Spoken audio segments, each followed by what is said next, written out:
Hey guys, welcome. I'm super excited. You guys are here tuning in to the Healing Live Q&A and with your host Stephanie. I am so thrilled. It is Thursday, guys, and we're going to dive into an amazing topic that I feel it's really exciting and pumped up that I've been learning that I just want to share with you guys. And it is the number one key, the number one thing, guys, to resolve conflict. And I've been working with many women professionally for 10 years. Regardless of my dyslexia, I've been able to complete many certifications, guys. That has allowed me to start up and a holistic, emotional, energetic, integrated therapy. And then from there it escalated to health coaching and full spectrum doula, and now as a student midwife. So my name is Stephanie, and I'm excited to be here with you guys because I have many things to share. And I was going to talk about other things that popped in my head, but I said nope. What I really need to talk about is the number one to resolve conflict, which I think is really important and is always going to be relevant no matter and where your journey is in life. I have worked with many women where I'm helping them energetically, emotionally, where they come with distress and they're feeling unfair. They're feeling that they're being treated unfairly, that they're not being heard, they're not being honored, they're not being loved, and that creates a lot of conflict within themselves, relationships within their homes, even at work. And it seems that, they really want an answer, but yet it's so hard. And there's times that we look at people as, well, I feel like I'm right and I feel like they're wrong and they should apologize. And then we go into this phase of pointing fingers, right? I know I have done it many times. And what made me start this whole emotional, energetic integration therapy is because I was a very angry person. I will go into rampage. Like, people tell me something, I was way extremely quickly to respond exactly how they respond. And I was already defense and I didn't care what you think. And if you want to fight, I would definitely fight and we'll go down and that's it. Okay. There was no pausing, there was no like, let me think about this, let me breathe. It was just reacting like that. And I was forced to go into counseling a lot just for the fact that of our family history. There was a lot of violence, a lot of anger, abusiveness, mentally abusiveness, scarcity. There was, afraid to actually ask for help because if I ask for help, they might put me in this category how I'm a horrible person and they want to take away my siblings or my children, and all that is scary. So there's times, this is why we don't ask for help. This is why when we're in a bad situation, we're afraid to ask for help, because there is times that there is this protocol, this system that is there to aka help, but they're not really helping. We're stressed out, we're anxiety, we're overwhelmed, and they want to come. And I could put an example like CPS, right? After my mom died, my siblings went to their father, they had an open case, and then they came to me with an open case. And I'm only 20 and I'm over here trying to take care of an 11-year-old, a 5-year-old, and my own children who were 2 and 1, or I'm mistaken, 3 and 2 at the time. And it's really hard.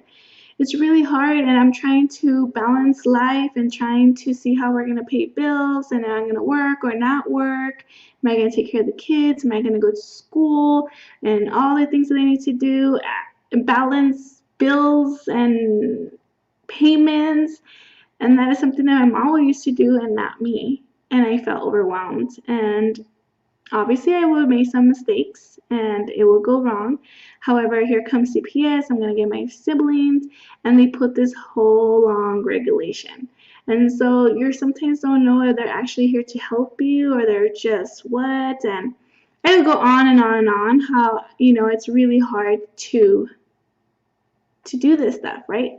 So we could go into anger and blaming and pointing and saying, you're in fault, no, I'm in fault, no, you, and we're just pointing. And this is a really amazing book, the guys, that I'm reading, that I feel every counselor must know.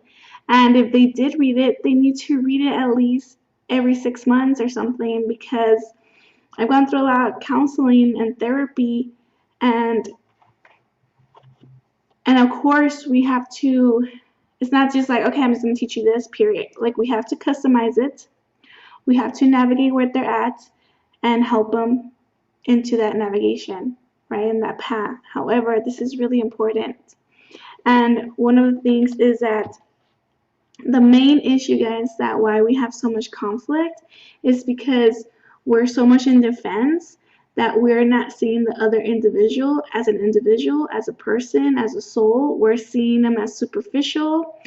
It could be color, it could be women, you're a girl, you're a boy, or you're a man, or you're a woman, right? And we're not seeing that person as an individual, and so we tend to see them as objects, and that we have to defend ourselves and make our points, and then we have to yell and do this and that, blah, blah, this is who I am, and period, and if you don't like it, too bad, right? That's how it gets, right?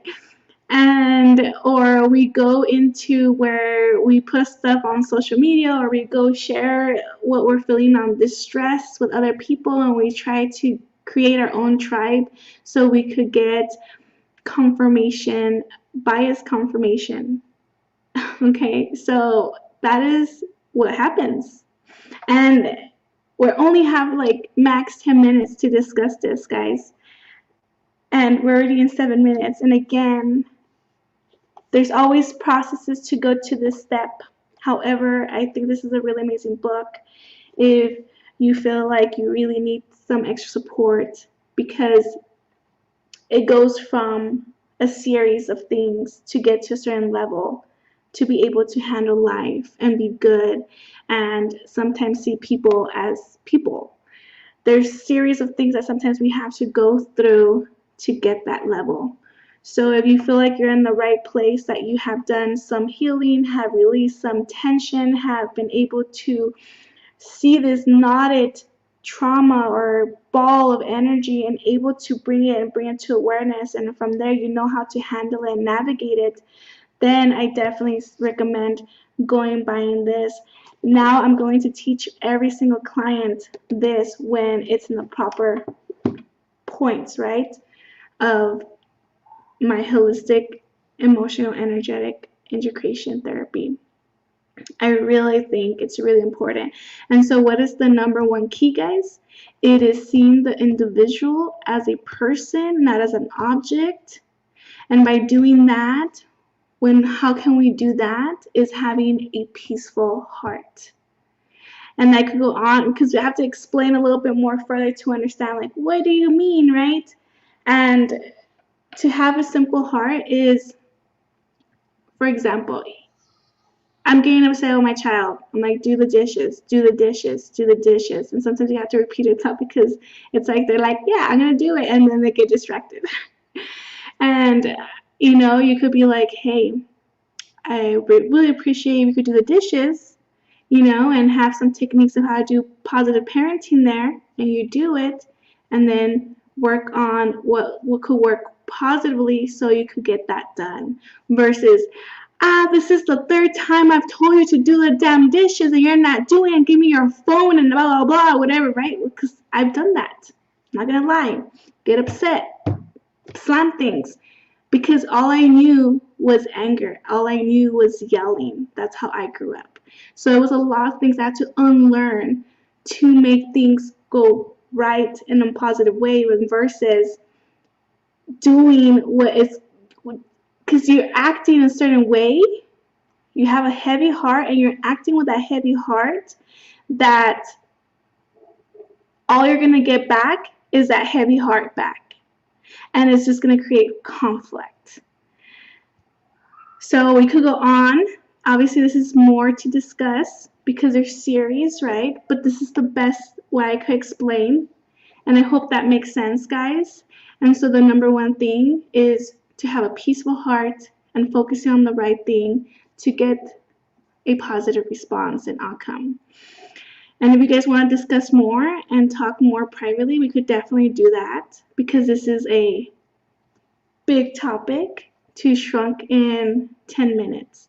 So guys, I hope you guys are having a beautiful day. And before I leave, I just wanted to let you know what we're going to be doing February, this Tuesday, the first Tuesday of the month. We're going to have our first bi-weekly community support group that is going to be every first and every third of the month on a Tuesday. And we're going to start at 3 p.m. and it's going to be virtually. I will be putting the link on top on the description so you could click on it and so you get the details and the topics and the guest speakers and who's going to go there. And it's just going to be a lot of Q&A and connection with the community so you guys could join us. So guys, I'm excited. Have a beautiful Thursday.